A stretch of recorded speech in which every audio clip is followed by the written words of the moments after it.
এটা আমার নবীর সুন্নত। এটা কি আমাদের নবীর সুন্নত। আমার ওস্তাদ বলেছে, যে ব্যক্তি নবীকে ভালোবাসতে চায় সে যেন নবীর সুন্নতকে ভালোবাসে, আর যে নবীর সুন্নতকে ভালোবাসবে সে স্বয়ং নবী সাল্লাল্লাহু আলাইহি ওয়াসাল্লামের সঙ্গে জান্নাতে থাকবে। সুবহানাল্লাহি ওয়া বিহামদিহি। সন্তান বলছে, বাবা তুমি তো এই জিনিস বুঝবে না, কারণ তোমার ভিতরে এই জ্ঞান নাই। তুমি জাগতিক জ্ঞান তোমার ভিতরে আছে, কিন্তু দ্বীনি ইলম তো তোমার ভিতরে নাই। তো সন্তান বাবার সাথে এরকম করার কারণে বাবা অনেক বলতেছে তার মাকে যে, দেখো আজ যদি আমার সন্তানকে স্কুলে দিতাম তাহলে আমার সন্তান এরকম করতো না। আমার সন্তানকে যদি কলেজে পড়াইতাম তাহলে আমার সন্তান এই পড়ে যাওয়া জিনিস খাইতো না। সি সি, তোমার সন্তানকে, আমার সন্তানকে তুমি কেন মাদ্রাসায় ভর্তি করলে? যাই হোক, এই কথা বলার পরে সামনে চলতেছে, চলতে চলতে তার নানার বাড়ির সামনে একটা খাল আছে। কি আছে? একটা খাল আছে।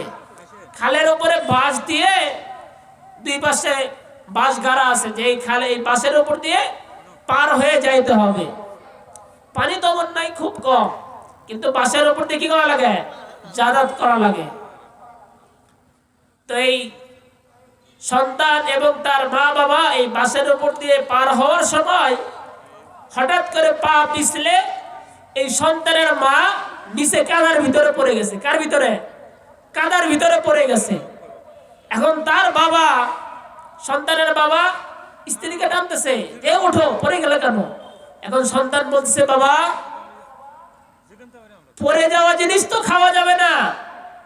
তুমি তো কিছুক্ষণ আগে বললে আমি একটা চকলেট পড়ে গেছে সেটাকে তুলে ধুয়ে পরিষ্কার করে খাইলাম, আর তুমি আমাকে কত বকা দিলে। আমার মা তো কাদার ভিতর পড়ে গেছে, আমার মাকে কেন তুমি তুলতেছো? তোমার তো তোলা যাবে না। তখন তার পিতা বুঝতে পেরেছে, হায়, আসলেই তো নবীর সুন্নাত কত গুরুত্বপূর্ণ। কারণ আমি নিজে বলেছি যে পড়ে যাওয়া জিনিস তোলা যাবে না, খাওয়া যাবে না। আজ এখন তো আমি প্রমাণ দেখতেছি, আমার স্ত্রী এরকম কাদার ভিতর পড়ে গিয়েছে, তাকে তো তুলতে হবে, তাকে তো গোসল করাইতে হবে। সে তো আমার স্ত্রী, তাকে তো মামার বাড়িতে নিয়ে যাইতে হবে। তাহলে দেখেন নবীর সুন্নাত কেমন, কত সুন্দর। কিন্তু আমি আর আপনি তো বুঝি না। আমি আর আপনি মনে করি যেগুলো মনে হয় কষ্টের জিনিস, অনেক কষ্টকর। না, কখনো না।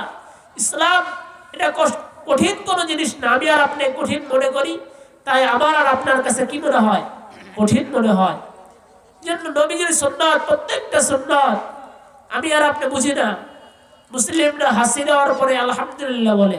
কি বলে? আলহামদুলিল্লাহ বলে। তো একজন বৈজ্ঞানিক গবেষণা শুরু করেছে যে মুসলিমরা হাসি দেওয়ার পরে কেন আলহামদুলিল্লাহ বলে, হাসি দেওয়ার পরে কেন আলহামদুলিল্লাহ বলে। তো অনেক গবেষণার পরে দেখা গেছে যে এক একটা হাসিতে প্রায় শরীর থেকে 2000 রোগ জীবাণু দূর হয়ে যায়। সুবহানাল্লাহি ওয়া বিহামদিহি। তাহলে আমরা হাসি দিই, হাসির সঙ্গে রোগ জীবাণু দূর হয়ে যায়। তখন সে চিন্তা করলো যে হাই, হাসি দিলে রোগ জীবাণু দূর হয়। এটা তো আমি এতদিন এসে এই দীর্ঘ 15-20 বছর লেখাপড়া করে এরপরে এই গবেষণা করে বুঝতে পারলাম। কিন্তু এই আলহামদুলিল্লাহ বলা লাগবে, এই নিয়ম যে বাই করলো সেই সময় তো কোনো কলেজ ছিল না। তাহলে সে কেমনে এই জিনিসটা বাহির করলো?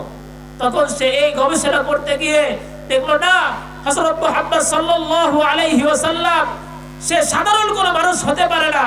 সে যদি সাধারণ কোনো মানুষ হতো তাহলে সে তো জানতো না যে হাসির সঙ্গে রোগ জীবাণু দূর হয়ে যায়। আসলেই সত্য নবী, যেই কারণে আল্লাহ প্রদত্ত জ্ঞান তার ভিতরে এসেছে, সে মানুষকে বলে দিয়েছে, হে মুসলমান, হে সাহাবীগণ, যখন তোমরা হাসি দাও, হাসি দেওয়ার পরে কি বলো? আলহামদুলিল্লাহ বলো, শুকরিয়া আদায় করো। কারণ কি? যে তোমার ভিতর থেকে রোগ জীবাণু দূর হয়ে গেছে। সুবহানাল্লাহি ওয়া বিহামদিহি। আমরা কেমন নবী পাইছি আমি আর আপনি ভাবি কখনো যে আমার আর আপনার ভিতর থেকে রোগ জীবাণু দূর হয়ে গেল? এজন্য আমরা শুকরিয়া আদায় করলাম কি? আলহামদুলিল্লাহ। সমস্ত প্রশংসা কার জন্য? আল্লাহ তাআলার জন্য। তা আমি আর আপনি ভাবি না। এটা নিয়ে কখনো আমি আপনি কল্পনা করি না যে আল্লাহ তাআলা আমাদেরকে কত বড় একটা নিয়ামত দান করেছে। কারণ আমাদের বুজুর্গরা তো বলেন যে আমাকে আর আপনাকে হযরত মুহাম্মদ সাল্লাল্লাহু আলাইহি ওয়াসাল্লামের উম্মতকে দুনিয়াতে পাঠাইছেন